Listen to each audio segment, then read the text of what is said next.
Welcome to Primos for Life, the wrestling podcast made for the fans, by the fans.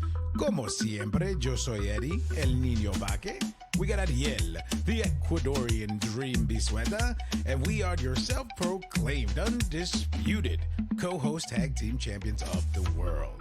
And in tonight's episode, the Primos discuss the Bueno and No Bueno from Monday Night Raw and Friday Night SmackDown post Royal Rumble.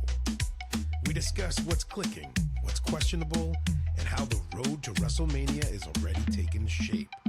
So, como siempre, sit back, grab a snack, and let's get it on. Hello, Primo. Hey. Oh, very subdued today. Song and dance. All right. Well, hi, Primo. How are you? Good, man. I feel like it was just a rough week, right? I mean, you were sick. I was sick. Like, I just got better today. It's been rough, dude. It's been rough. When I woke up that Sunday that I texted you, I literally was screaming to like have Amanda hear me like 3 feet away. Because the thing is, I was sick. And then the 3 days before that, I'd worked, which means I'm talking to guests the entire time. So I'm using my voice, especially because the music is loud. So I'm like using it. And then that's why all of a sudden I was like, you have to carry this. Because it was not good. It was no.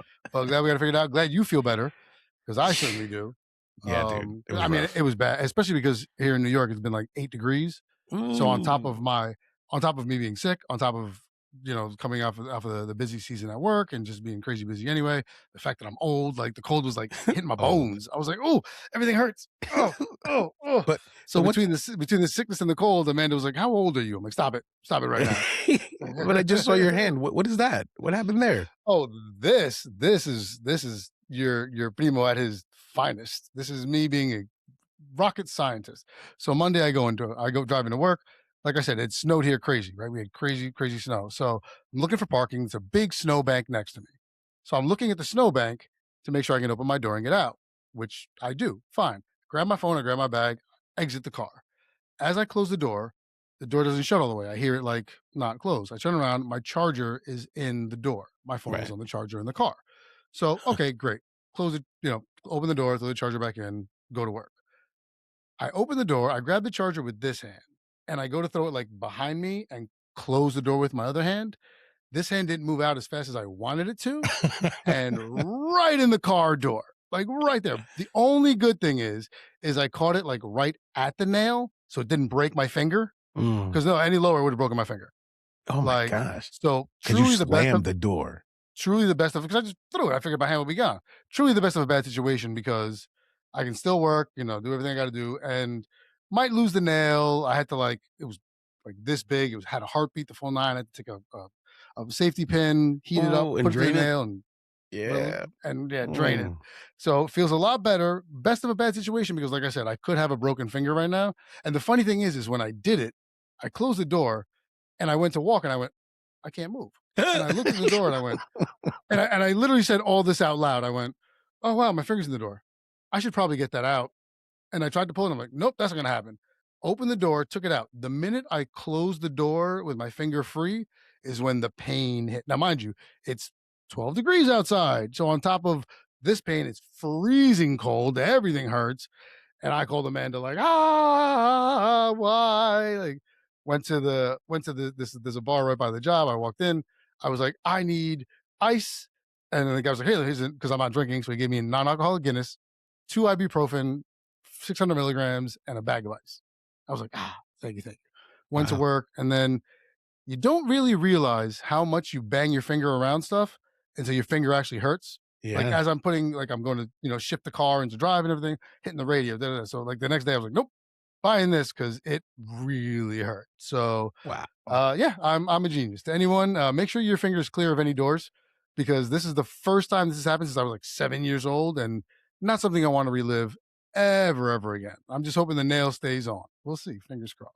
So, sorry for that long explanation. No, but there it that's is. wild. Like, I think I love the part where you're just like, yeah, my hand didn't move as quick as I thought it was going to be. Like, does that happen? Like, I threw it in. I was just like, yeah, well, because you expect your body to just kind of go, and like you said, this hand, because it's my left hand, is stronger than my right and quicker. So I just went, in.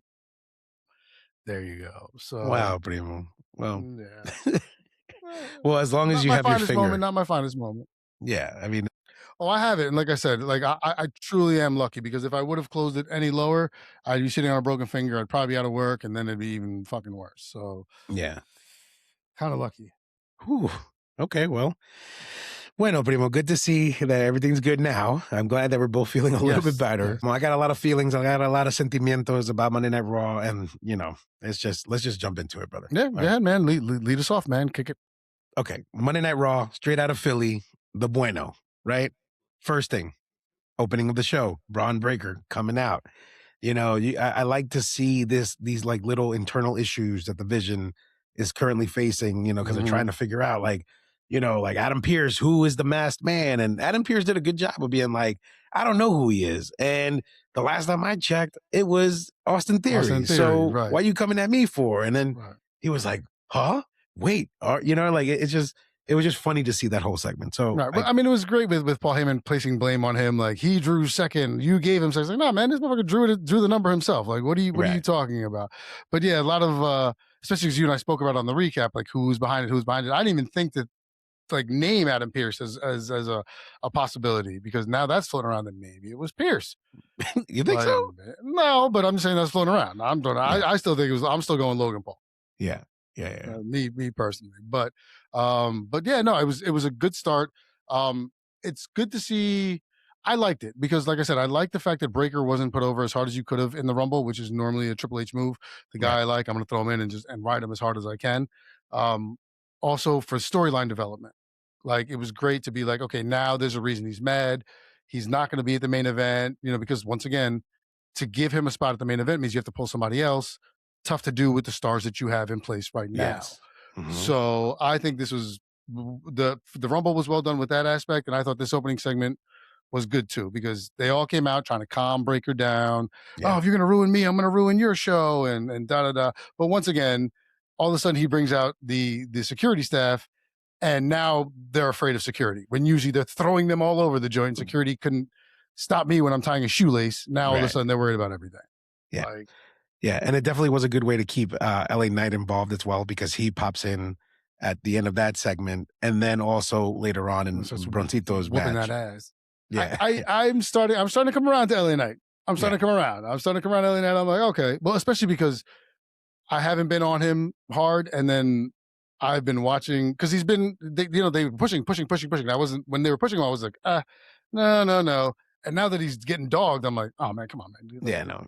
My man deserves a little something. Like, come on, you got to feed him something. Like, yeah. No, so it was good. I like that they threw him in these little segments at the beginning, and then, like I said, later on in Bronson and Broncito's match against Penta, it was good to see all that. Good to see Penta get the win on that as well. That, since we're talking about it. So that was a bueno thing. I like what's happening with the Vision. No complaints here.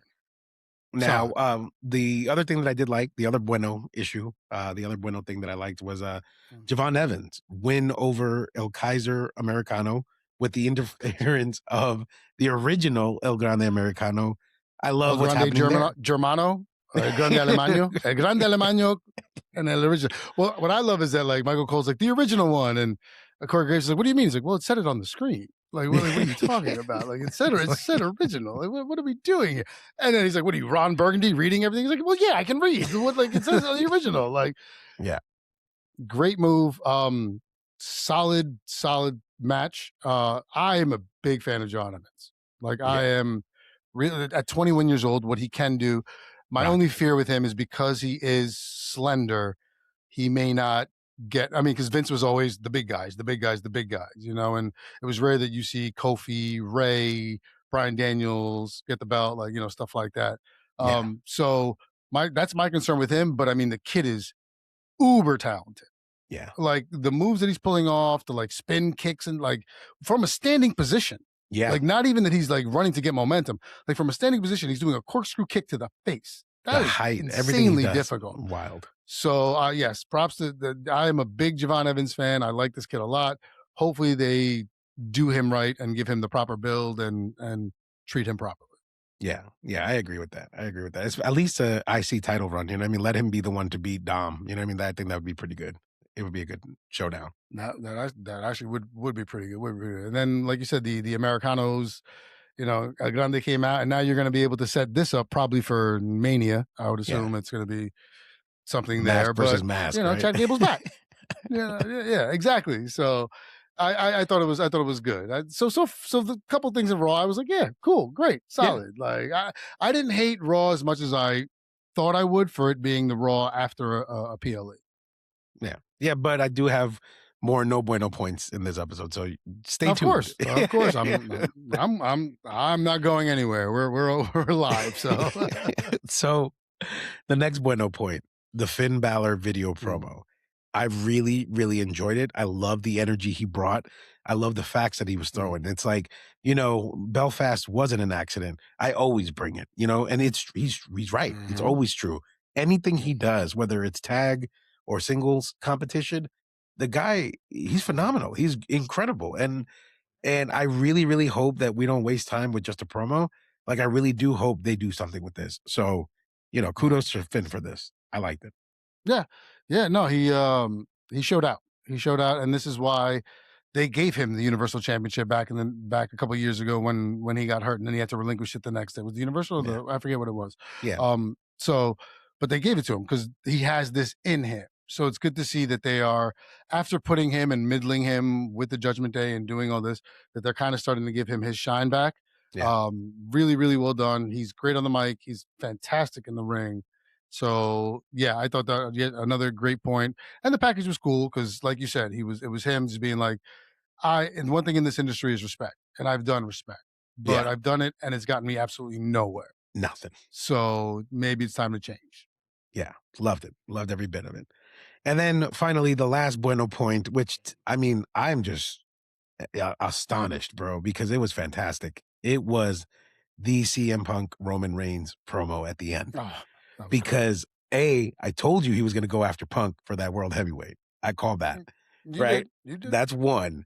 And two, like, remember that feeling that I explained to you when I was like, I was never a Brady fan. And then when he said that he was going to come to Tampa and win a championship, he shut me up by actually doing it. This is how I feel about Roman Reigns right now. Like, the fact that this guy was a joke on the mic like 10 years ago, and to sit here and look at Roman, I watched that promo like 5 times. It was so good. So The fact that he looked at Punk dead in his face and was like, you know what? I'm going to pick you, not because, like, of anything, but I'm going to pick you because I genuinely hate you. And WrestleMania is going to be the greatest night of my life because you're going to acknowledge me. I believed every little bit of it. And I was like, yes, he is the tribal chief. Yes, he's here. Whether he wins, lose, gets the belt, I don't care. I acknowledge him. Fantastic, bro. I loved it. Absolutely. And I'm the same way because I've never been a Roman Reigns guy.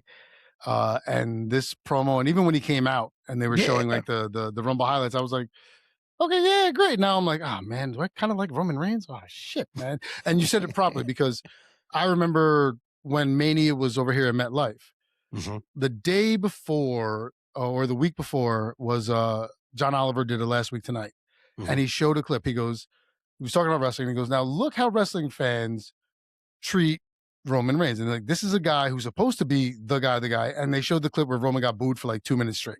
Yeah. And he's like, he's the face of the company. Like, can you believe it? So to watch that change from where everyone was booing him to now everyone is behind him, where even we are, that's storytelling and, just things at its finest. And Roman being fantastic in everything he's doing because he brought you along for the ride and you believe everything because it's true. In the beginning, he was green. He was terrible on the mic. So people were mad at it, but he's just improved so much and so well that you can't deny it. You absolutely cannot. Yeah, man. I loved every bit of it. And then even that part where he was like, don't be talking about my family. You try to manipulate us. You try to do all these things. But if it wasn't for me, like if it wasn't for us, you wouldn't have a company to come back to. So like, don't act like you don't give, you better give me my props. I was like, oh my gosh, like where has this guy been? But hey, he finally. Right now, like, because remember, like when we first started this, we were like, I say we, but more so me. I was on this Cody ride. I wanted him to finish the story. I was anti-Roman. Now I'm like, I'm all about Roman Reigns. I could give two craps about Cody right now. So that's where I'm at. Well, because once you saw it come to fruition, once he finished the story, you're like, okay, great. Moving now on. What's the next thing I got to be hopeful for? Right, exactly. So unfortunately, when the book ends, you got to move to something else, right? So that's kind of where it is. And but I think it's great because also you now get to rebuild a story with Cody and see if you can capture some of that again, which is nice. And Roman is no longer the tribal chief who's owned the belt for 3 years straight, shows up once every now and then, barely defends. It's a different Roman Reigns now. It's a hungry Roman Reigns. It's a Reigns who's around. It's a Reigns who, is looking to do these things. And yes, absolutely fantastic. Yeah, brother. Okay, man. Let's jump into the no bueno of Monday Night Raw in Philly. This is the one thing, and you know me, I'm a Gunther guy. All right. I hated every little bit about this Gunther interaction with Dragon Lee. And here's why. Because here's where my mind went. Yeah, I'll tell you why. And here's why, because this is where my mind went. Okay, first of all, you're setting up Gunther to be this legend killer, career killer. Dragon Lee is not a legend. Mhm. Dragon Lee is not on that level. So why even throw him in the mix? Mhm. So here's my fantasy booking mind, right? This is where I think it's going. You bring Dragon Lee into the mix because you can't have Gunther retire everybody right away. So I get that. Right. You got to build up to this. Right. So you set up a match with Dragon Lee. You have Dragon Lee cheat or get screwed with the assistance of a Rey Mysterio. And then Gunther's going to come out and say, well, I got cheated and Rey, I'm going to be the next one to retire you. And now he's going to retire Rey. That's where my mind went. Because why in the heck would you even bring Dragon Lee into the mix? I get it. He was AJ's, partner when they were tagging. Mhm. But it's like, dude, you guys were friends for like 2 weeks. Like, you guys don't have a lifelong bond. Like, get over yourself. Like, you ain't gonna die on your sword for AJ Styles, who was your homie for 2 weeks.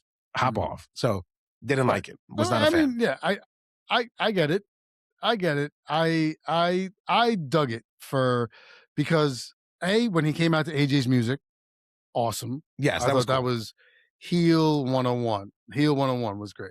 And he did I like the Dragon Lee thing because he is the mid. Yeah, he did the whole thing, but I liked it because he is a mid card guy, and it made Gunther look human. When he went after him, and then Gunther had to use the bell to slow Dragon Lee down. So you have to keep him in the storyline, and to your point, you can't have him just because you don't know who's next for retirement. Obviously, it'll probably be Rey or somebody else, but not every match from here on out can be a retirement match. Right. So you have to give him something to do. So I think this Dragon Lee thing was nice to get Gunther out there, let him get the heat. Dragon Lee comes in, you give Dragon Lee a little pop, and then Gunther ultimately gets the heat at the end because he cheated to finish him and then beat the hell out of him and then just walked out. So I didn't mind it. I thought it was done the way it should have been because you do have to start prepping other things. So this is a way for Gunther to not retire anybody, but still be involved in certain things. Now he will dismantle Dragon Lee when he does get him in the ring, probably next week or whenever. Yeah. But I thought it was fine storytelling, considering once again we're coming into the Raw after PLE, so you don't have that many big things planned because you literally just did everything 2 days ago. You have to start kind of prepping for everything else. So I didn't mind it. I thought it was fine. I was like, yeah, good, okay, great, cool. I'm not mad at it. Okay. All right. I like it. See, this is why I like when we talk about these things because you give me a whole different perspective and I appreciate that. So thank you. Thank you, Primo. All right. The next thing the next no bueno. That's what I'm here for. Right. The next no bueno. Okay. I don't like that Obafemi destroyed the War Raiders. That's like, it was uncalled for. Like, my thing is this, right? It could have been, I mean, I understand why it wasn't Alpha Academy because they're up for the title match next week.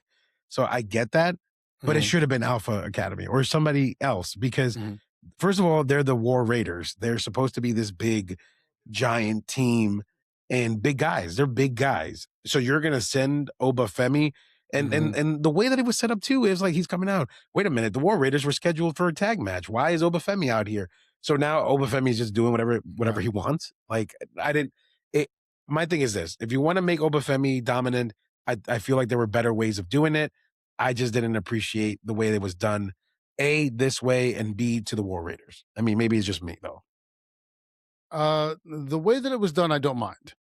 I don't mind it because you do have to sell him as a monster, and you did. You had him come in, he eliminated the 5 people straight off the bat, like without even flinching, and then him and Brock standing toe to toe, and to see someone who has that same height and girth as Brock, you're like, oh, this can be fantastic. I agree with you on the fact that it shouldn't have been the War Raiders. I think you could have used another tag team. Didn't have to be necessarily jobbers. Well, I mean, start by being. I don't want to be disrespectful, but you have your mid card talent, your high talent, and your jobbers. Like that's what it is. But I think, especially because the War Raiders have been heavily involved semi recently with tag championship matches and stuff like that, and because they are 2 big guys, I agree with you. I don't think it needed to be them. You could have had partnership somewhere else. It could have been, if you weren't using Dragon Lee and Ray or something like that.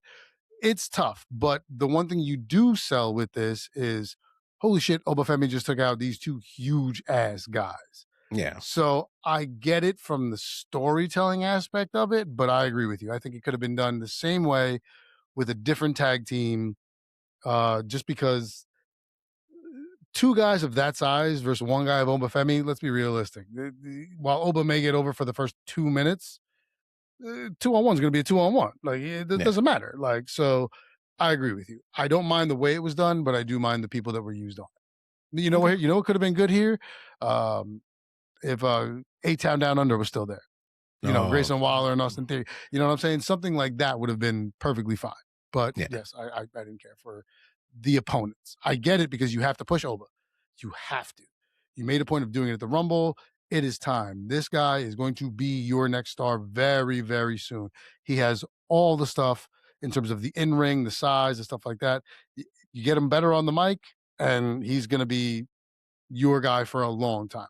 So I get it. But once again, build to it. Don't just have him take 203-pound guys out in 5 seconds. In 5 seconds. Like, right. Exactly. Okay. All right. The next no bueno point that I made, that I want to make rather, I did not like that they had to bring Brie Bella back to clean up Nikki Bella's mess and her terrible run as a solos, to now shift their focus to their women's tag team division. And now they want to go for the tag titles, because we've been saying for the last couple of episodes that the women's tag is stacked. We have such incredible, formidable teams. We don't need another one. It's like, hey, we're going to bring a legend back because we need to shake things up. Now you're doing the same plan in the tag division. And I don't like it. I'm not a fan of it. I'm glad that Bree's back. I just don't like that they're doing this. Right. I get it. And this also gives them an opportunity, I guess, to split up a tag team or 2 and have this particular team in the division. The one thing I did notice was the silence of the crowd when they came out. Like, they were they were saying stuff where you would say, okay, here's where the pop should be. And I felt like everything was just kind of flat. Like, nobody's really down for this. Like, you brought them back, and great. And you'll get the nostalgia thing for a while, which is what happened for Nikki's first 2 matches. You're like, great, Nikki's back. Cool. And then it's kind of started to wear a little thin. So I want to see where they go with it. But I just noticed the silence as it was happening. And I'm like, this is not going the way they were hoping to bring back Nikki and Brie. Really quiet. Really quiet. Once again, I get it. Throw another tag team in the mix. Sure. Use your legends, bring them back. Fine. But this can't be a prolonged thing. I can't imagine, because the silence that they got, unless you make some huge heel move or some huge face move with them, I think this is kind of what you're going to be getting. Mm-hmm.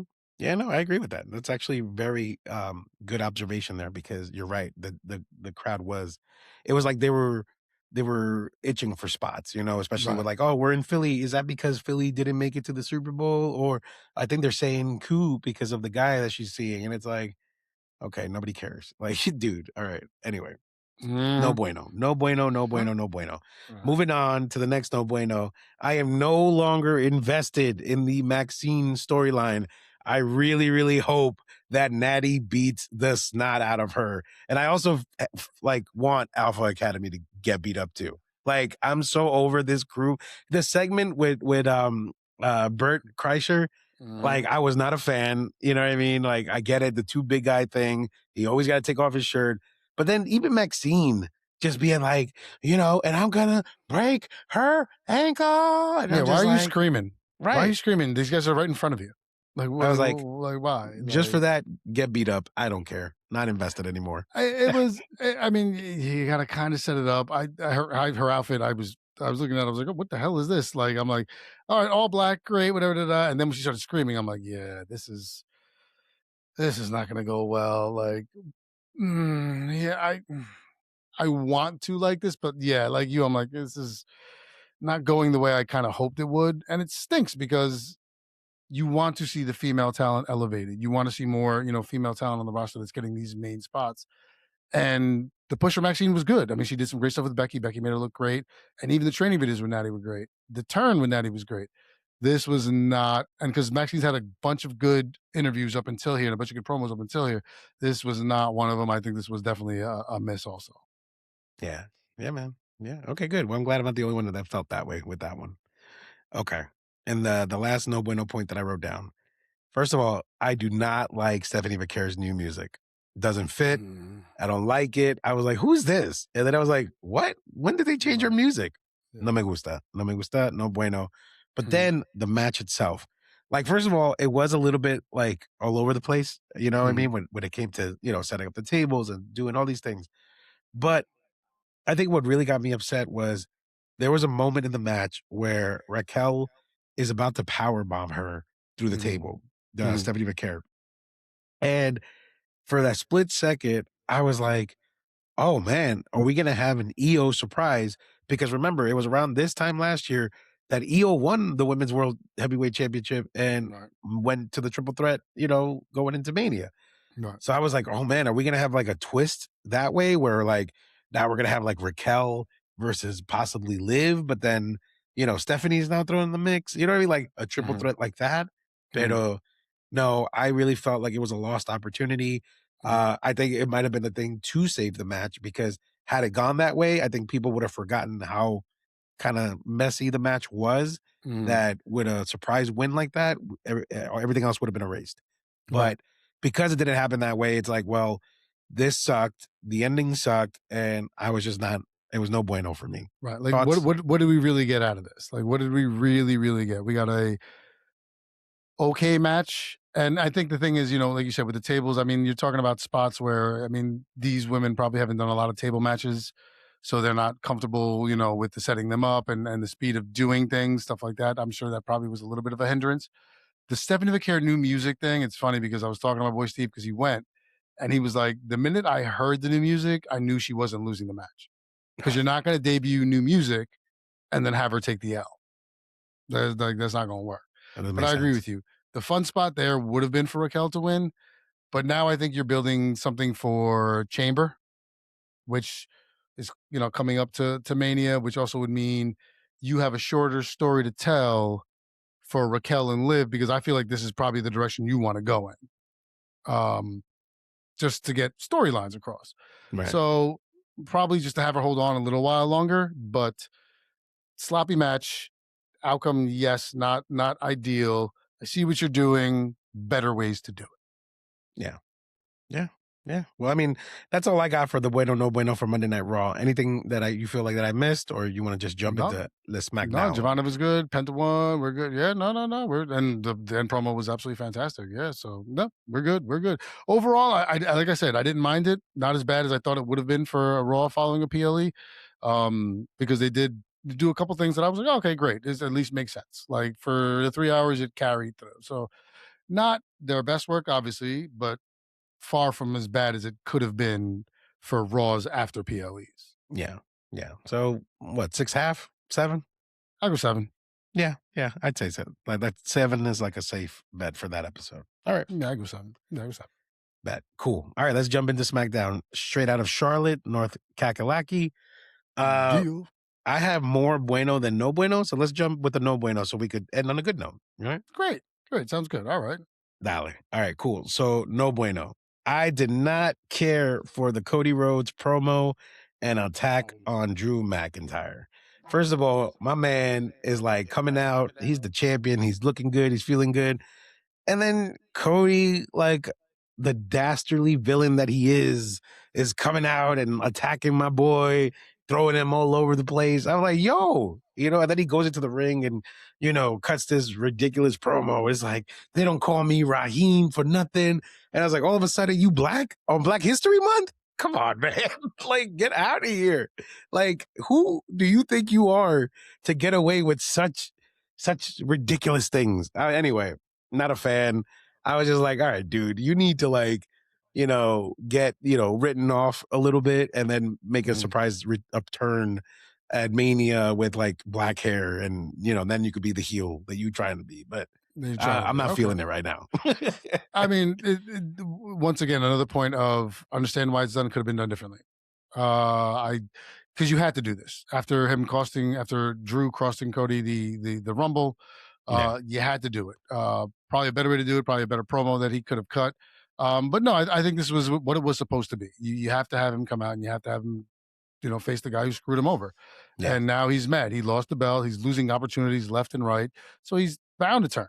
So once again, I get it, but probably a better way to go about doing it. This is where you That's it. need to tighten up some writing, tighten up some storylines, do something. Because later on, Fatu came out and started working Drew over as well, Yeah. which I Which I think maybe loved. you could have worked with. That was great, but I'm thinking you could have worked this in too, and now you have three guys here. You're not necessarily as mad as Cody, and things like that. So yeah, I didn't dislike it completely, but yeah, I see why you feel the way you feel.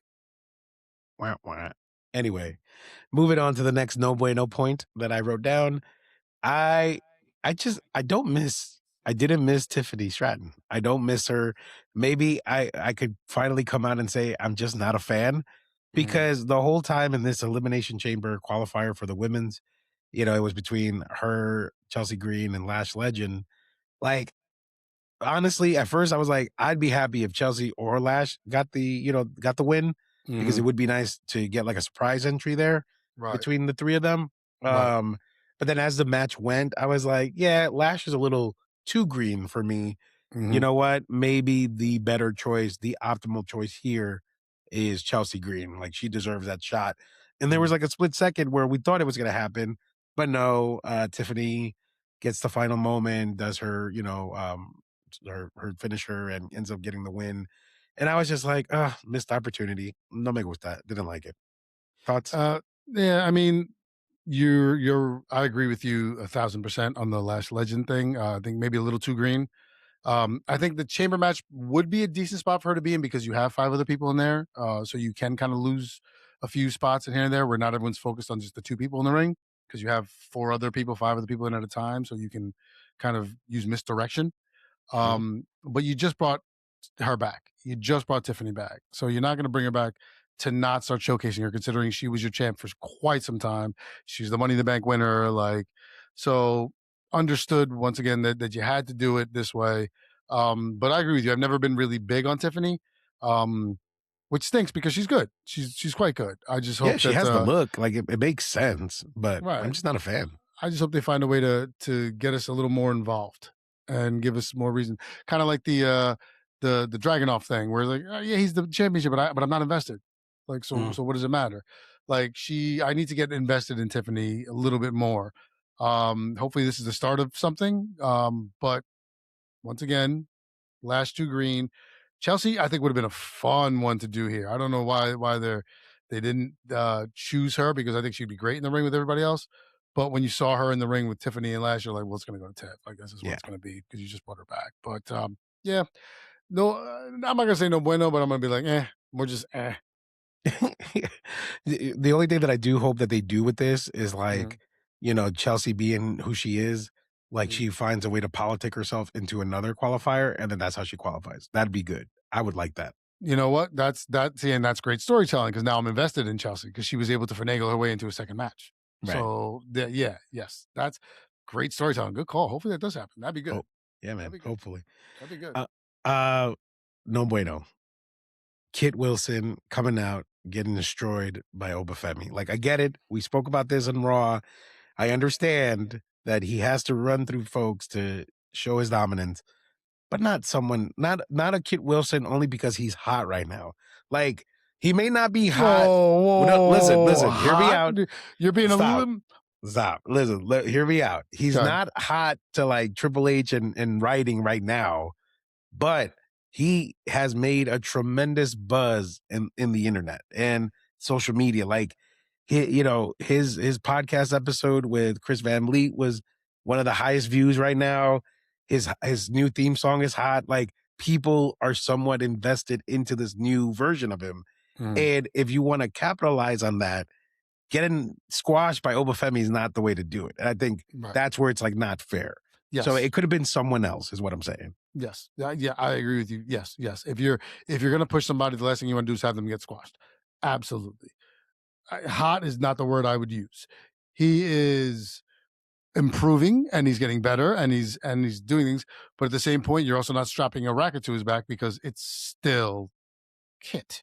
Like, let's be realistic. Like, he's gonna be a mid-card guy for quite some time. This is a good chance for him to start kind of breaking out of it, but it's I didn't mind it just because I still believe Kit's still going to have this on him because now he can kind of be people can kind of mess with him. He can be like, "Hey, that was a one off" or whatever. Then, like you can use it for him to kind of like deflect and parlay different things.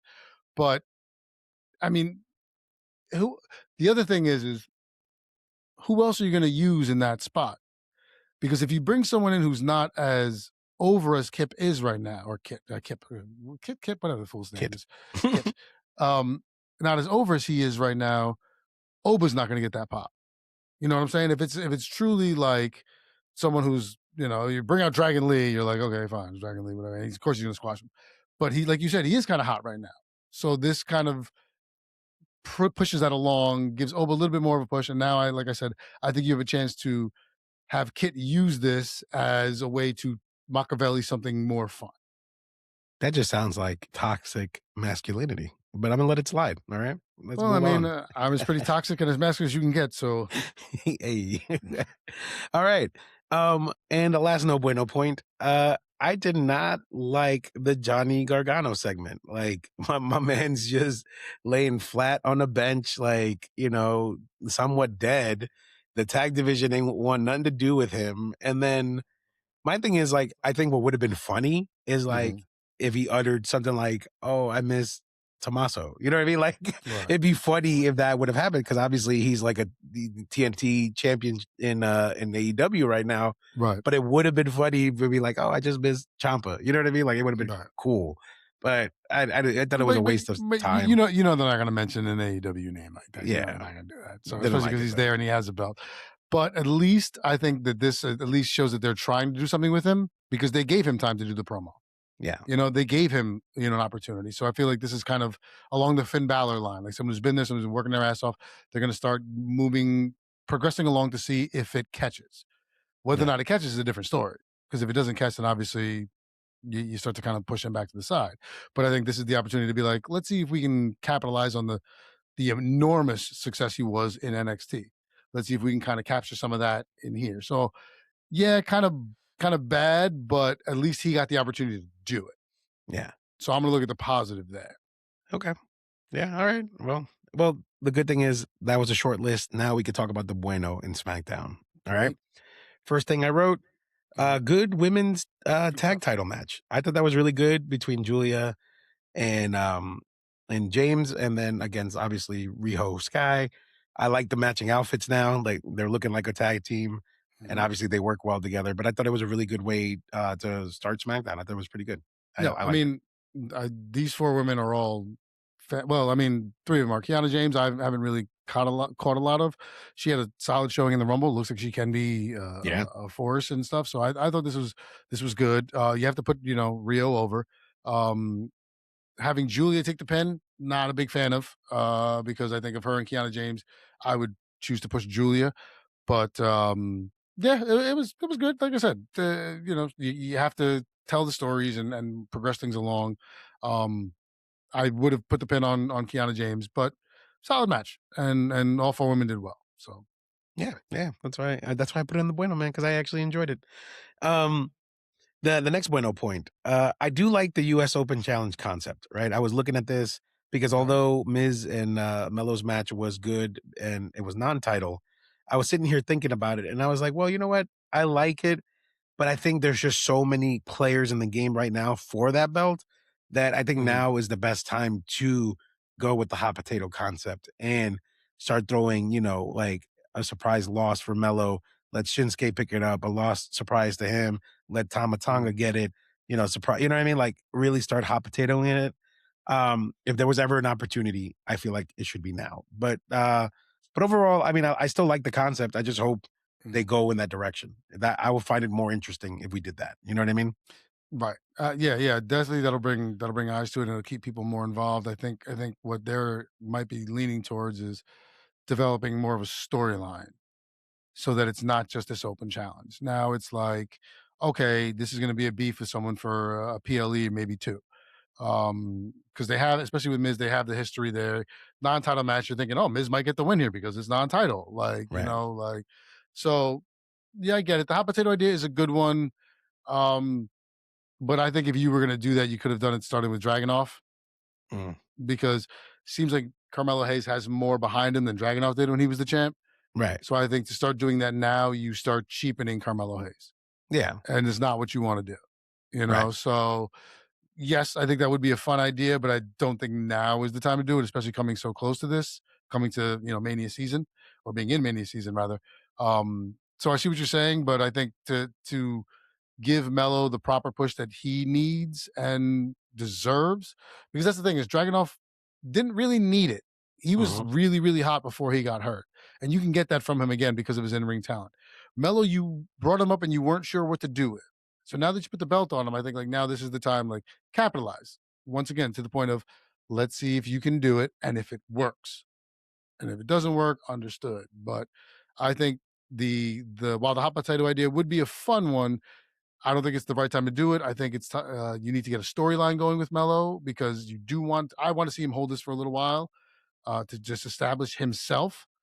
So I think you have to get some storylines and stuff like that in. So I thought the match was fine.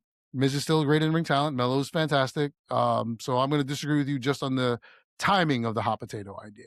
Yeah. Not necessarily the best time now. Do it in June, or when we're coming up to SummerSlam or something like that. But I think right now it's not the best time to be doing a hot potato idea. But I do think it is a good idea. Okay. So I just want to expand on it a little bit more and then we can move on. Okay. I think, and the reason why I think it's the best time to do it because it's Mania season, and here's why, right? Mm, If you start hot potatoing between, let's say, 7 competitors, right? That, mhm, 1 week gets it, whatever, champion on and off, whatever. Um, you could do it in a way where it leads to a 7-man ladder match for the US title. And then we get that feeling that we used to get when we used to have the Money in the Bank matches at Mania. Because right. remember how incredible those matches were when we had a Jericho and a Sheldon Benjamin and a Ricochet and And an Edge, and yeah, Andrade and all these folks in there in the mix, not knowing who's going to get it. But I right. think by giving everybody a taste of the title and then losing it right away, to get to a point where we have this 7-man ladder match at Mania, Mhm, to put it back on Melo would solidify him a little bit more because, like, he lost it so quickly, but he mhm, was able to get it back at the grandest stage of all. You know what I mean? Like, right. that's where my mind went of like, if you're trying to use all this talent like Dragunov and Melo and Miz and Gargano and Ray Phoenix and Sammy, well, probably not Sammy because he's focused on other things, but you get what I'm Right. saying. Yeah. I think that would be the best way to go about it. That's why I went there, but, you know, my Well, bad. I didn't fully no, expand on that. no. I mean, I think you can still get there without having to play hot potato. Mhm, I think you can still do it without having, because that's the thing. Once you start playing hot potato with it, you kind of start feeling like it's less valuable. It's, I don't want to say cheapening the belt, but it's not like you start playing hot potato with it. You're like, oh god, okay, here we go. You're like, you can do this while still not moving the belt, because now you can have Miz. Okay, I hate you, Dragunov. You beat me. I don't want, and then you can add a couple other people between here and there. So I think I like your idea of doing it, because I think that would be great. The multi-man match, which is what NXT did for the championship. mhm. I think that's something like that would be great, but I don't think you have to necessarily take the belt off and start handing it to everybody in order to do so. Okay. Fair enough. I like it. Okay. Moving on in the Bueno segment, the Jade, uh, and Jordan Grace and Liv and Raquel segment that led into a match, Mhm. well done. I thought that was pretty good. Yep. I like how everybody looked. Um, and it gets you excited for what the the women's division is doing on both rosters. The fact that they come over here to, declare or pretend to declare on who they're trying to go after as far as the Right. belts for Mania and stuff like that. I Mhm. thought this was all well done. I liked it. I enjoyed Yeah. it. Yeah. You're setting up for the implosion of Liv and Raquel, and um, Jade is the champ. Jordan Grace wants it, so this is a great way to use four of your very prominent ladies in a fantastic match while continuing the storyline. Because once again, you don't know where you're going to go. Liv said it. She's like, I could challenge you, or I could go after Stephanie and have Raquel beat you, and then how would you feel? Like so solid. I agree with you. I thought it was great. Good storytelling. Liv is fantastic. Raquel is getting better. Yeah. Once we see the improvement of Jade in the ring, that's going to be fantastic. And Jordan Grace is a beast. Yeah. So wonderful storytelling, great all the way around. Solid match. The girls all looked great. Yeah, I'm going to go with an A on that. Yeah, good. Yeah, yeah, and definitely like the way that they set up Jordan getting the title match the next week too. Like Right. that was a whole wrench in the whole thing too. I love how they set that up too. So very Mhm. happy with it.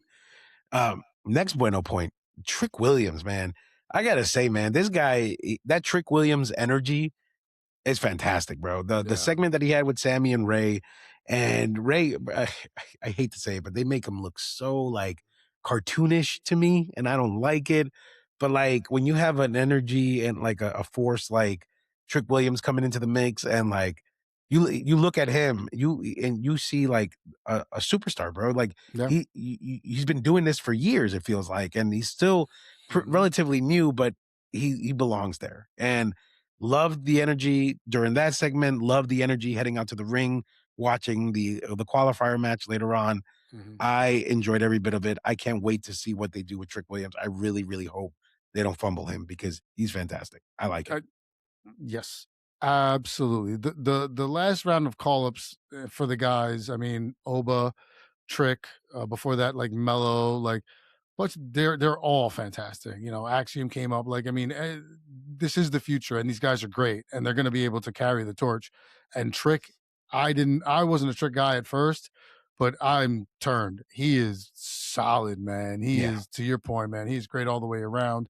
He's going to be a star for years to come. And I agree with you. Don't botch this, please, Hmm. because you have a chance to have this kid be a stud for years and years and years because he is so young and he is talented. He is versatile, great on the mic, amazing in the ring. Like, you have these chances. Please do not botch this because you have a stud here. Let's Yeah. hold on to it. Like, Exactamente. Exactamente. And speaking of stud, the great Drew McIntyre. I love the promo, and here's why I like the promo. Why I loved it actually was because mm, he made he reminded everybody on the importance of the WWE Championship. Like mhm, you're gonna sit here and like belittle him or make him feel like he's the second rate title. No, sir. This is a legacy title. This is somebody that is holding the championship that The Rock, Stone Cold, Shawn Michaels, Hulk Hogan, Bruno Sammartino, you name it, right. there's a lineage behind this belt, and don't you Mhm, forget it. And I like the way he reminded everybody. So you could sit here and act like CM Punk and Roman Reigns are the biggest stars in the world, but they're mhm. not holding the most prestigious title. And I like the way he did that. Yeah, Very, I mean, very good. it's a great push, especially for a heel to do it. Because that's Mhm. the thing. If a face comes out and you're like the lineage here, that you're like, okay, great, whatever. But when a heel comes out and he's like, I'm counting, and you're just like, well, he does have it, so he does have a point. Like, yeah, you have to Yeah. give him his props. Like, so yes, very, very well done. And Drew has been the MVP for a couple years, man. I mean, him and Seth Rollins, the past couple years, even though they may not have had the belt on them, they've done things in the underlying factors, great matches when they do get a shot, stuff like that, to keep you invested in these guys, and they've been Yeah. doing great. And I think the move to Drew having the belt was a solid one because you were kind of getting a little stale with Cody, and now you're able to open this and possibly bring Cody back, and now you bring Fatu in. And I think that him being the heel and doing this was great work because it doesn't feel as, I don't want to say not important, but as if like it was Cody Rhodes, and he's like, I have this lineage and and you're like, yeah, great. Well, you're okay. Everyone. But when you're like, I'm Drew McIntyre and I'm an asshole and all these guys have won and look at me, you're like, yeah, okay, cool. I get it. Yeah, that makes it all right. Great. So yeah, good work. And once again, I was never a big Drew guy. I'm still not a huge Drew guy, but I respect what he does because he is absolutely great. Once again, in the ring, on the mic, he made you believe that, that there could be a 3-month feud over a bracelet. Yeah. So great. Absolutely fantastic. And it's funny that you say that because I totally forgot that he said that. When he was naming the list of people, he was being such a heel. He said, and not Dusty Rhodes. You know what I mean? Right. It's like, whoa, Yep. like shots. That's a double shot. It's like a shot at Cody and a shot because he's a heel. And like, yeah. Really solid work. And then the last bueno point of the SmackDown episode will be Randy getting the clean win. And the reason why I liked it was because I really thought with Solo coming out with the lantern, with the Wyatt 6 lantern, and then the promos that were cut earlier in the episode, on each other, I was like, I was expecting like an interference there. Right. Like, so I thought Solo was going to be taken out rather by the Wyatt 6. And then it was really going to come down to Randy and Aleister Black. But then I figured Zelina was going to mess that up for him. So it's like, I that's how I played it out in my head. But then in watching the match, it was really like refreshing to see Randy get the clean win and actually qualify on his own merit because he's the man. So I appreciated that. And I thought that was a really good way to end, that episode. Well, to your point, yes, it was great because it was a clean match. You didn't have to have run-ins. You didn't have to have people interfere. You didn't have to have anything like that. You were able to have 3 very great athletes in the ring putting on a hell of a match. And the right person won. I mean, the right person won because, like you said, Solo is involved with once he came out with the lantern, I was like, great, he's done. He has no chance here. And then I'm like, well, it's Aleister Randy. They're not going to put Aleister in the chamber, so it's going to be Randy. But it was once again, I'm sorry to say, once again, the storytelling you need because you have to commit Solo to that storyline with the Wyatts, which is why you had him come out with the lantern. Like, okay, that's happening. Aleister, you're still trying to find a place for. Randy is Randy. You want to give everybody that last hope. Maybe he does get his last shot at Mania. It's still Randy Orton. He can sneak his way into anything because he's still that good. So great with the clean win. I wouldn't mind it even if he won, cheaply. But they did what they were supposed to do. But kudos to them for not overusing run-ins and like sleight of hand, like look over here while this is happening. Like, you know what I'm saying? I thought that was a very, very good way to do it. Clean win, which you haven't seen in a while. So yes, kudos. And the right person won, ultimately. Yeah. Yeah, man. Yep. Yeah, brother. So overall, if I had to grade that episode of SmackDown, I'd probably give it like a 7 as well. I thought this week's, to your point, the first 2 episodes of post PLE, post Royal Rumble, right. A lot of setups or a lot of cleaning up, trying to figure out what direction we're going to head to. I just really hope the only feedback is, I really do hope that, the writers and Triple H and everybody are listening to the crowd reaction because, if you have an opportunity to not include the Bellas right now, that's an example. Don't use them. You know what I mean? Like if there's other things that you're seeing on SmackDown or Raw and you're like, you know what, we should probably pivot now, then let's do that. You know what I mean? Yeah. Or not missed, a lot of missed opportunities. I feel like these 2 episodes with the Stephanie Raquel thing and then a couple of things on SmackDown. I just feel like it was a very, to your words, meh kind of week. But yeah, once again, the ones after PLE, you're starting the storylines again. As soon as you come out of the PLE, you're kind of restarting things or reigniting things. So you need the base of the tree, the trunk of the tree before you can get all the leaves. So here we go.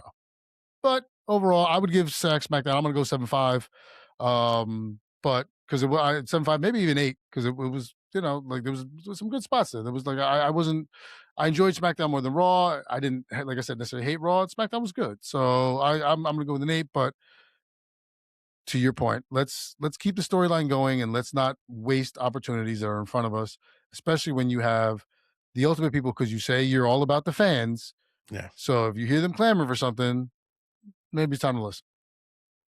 Yeah, man. Yeah, bueno, primo. Let's take this opportunity to go ahead and thank all of our primos and primas and listeners. Thank you, everyone, for liking, subscribing, for listening, for commenting. It's been really fun, and We definitely appreciate the messages and the feedback and all these exciting things that you guys are bringing to the table. We are also looking forward to bringing more to you guys. We're just, we're trying to figure this whole thing out as we go. Pero Primo, if they want to catch us and listen to us and watch us, where do they got to go? What do they got to do? Let them know. Go to primosforlife.com, ladies and gentlemen. Once you get to primosforlife.com, pick whichever avenue you like to travel: Spotify, Apple Music, Amazon, whatever you do. YouTube, go to said site, smash the follow, the like button, the notifications, whatever you need to be reminded of the fact that we are here. This is a ride that we love doing, and it's a lot better when you're on it with us.